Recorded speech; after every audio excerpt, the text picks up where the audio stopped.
What's up, everybody? This is Just with AS Customs. We just got our delivery notification for our eibach lowering springs that we've been waiting for the SRT. I'm gonna go grab those. I'll show you guys what they look like if you don't know, but I'm really excited to slap those on the truck. It's gonna change the look of it. Excited, can't wait. Let's go get them. I'm back at work. I'm gonna do these here because I have a lift and at home I don't. So here they are. They should lower, I believe, like almost half an inch in the front, and then it's like an inch and a half or something like that in the back.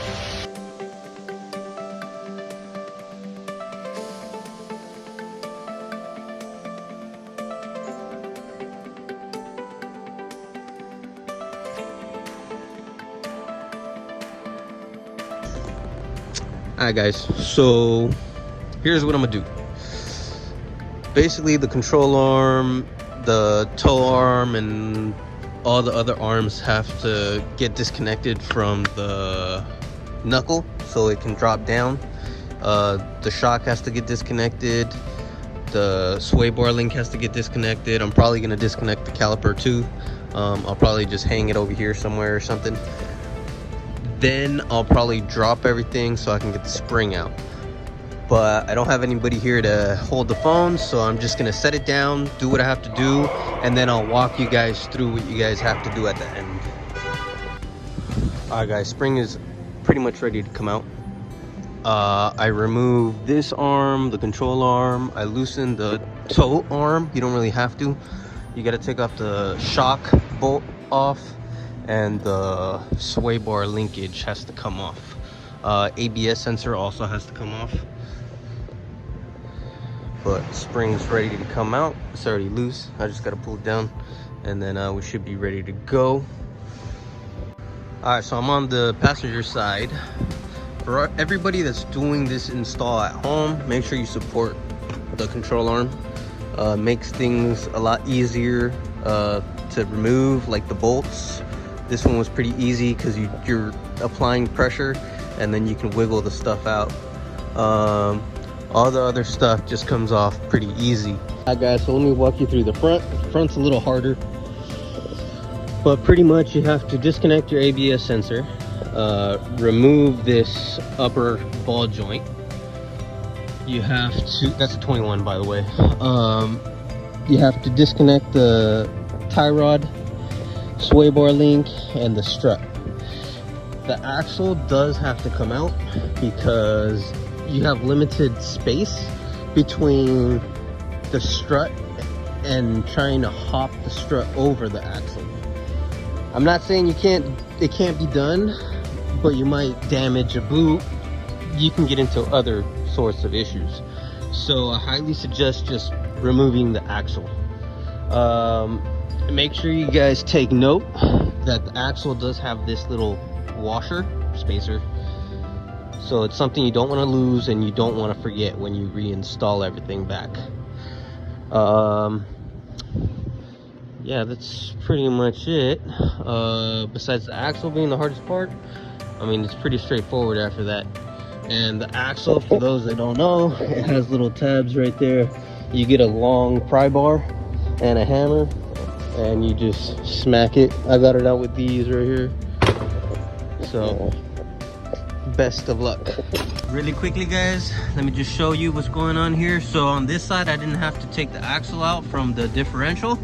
I left the axle out, but it's hanging there, so I had enough movement to jump the strut over the axle. Saved a little bit of time there. And also, one tip that you guys do want to do, makes life easier. I learned this on the other side. I did it on this side and it was a breeze. Remove the ball joint nut first, because it takes the load off and then it allows you to hang the spindle down, versus if you remove the strut bolt first, you're going to be fighting the bolt because of the tension that it has. So remove the top one first, and then removing the bottom one will be a breeze with the jack. Just jack it up to you know, a pretty nice height, and then you'll be able to walk the bolt out by hand. Alright guys, so the truck is all done. This is day 2 because the other night when I started doing these springs, I thought I was gonna have enough time, but it was already pretty late at night and I had to get the truck back up and assembled so I could get out of the cleaning lady's way. So I kind of rushed through it, didn't really have time to make a video of the installation, but this video is more of a boost your confidence video, not really a install video. So on this side, pretty much as I mentioned before, you have to take off this bolt, which is a 21. You take off the sway bar linkage, was 18.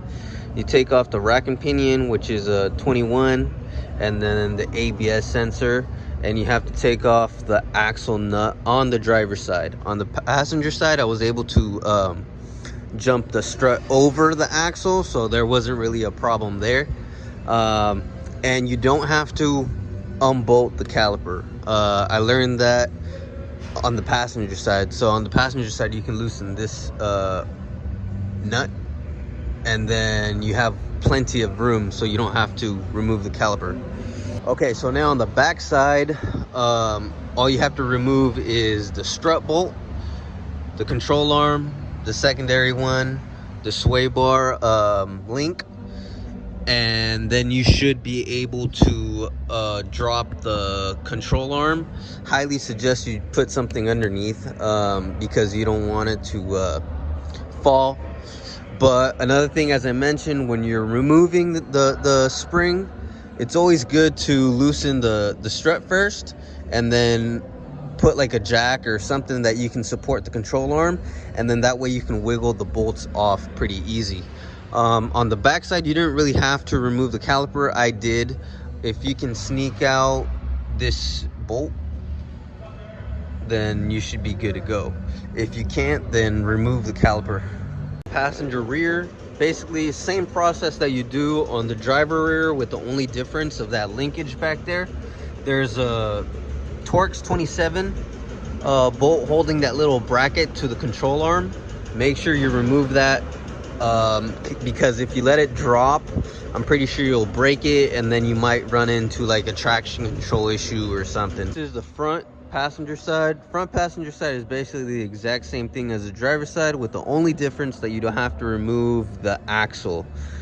On the driver's side you do, because you can't hang the axle far enough, and on the passenger side you have enough room to bring down the control arm. Just make sure you remove the little bolt right here, or nut, and then you have a lot of wiggle room, so you don't have to remove the caliper. Alright guys, so this is a result right here with the eibach Pro Kit springs. I'm happy with it. I can definitely see a significant drop in the ride height.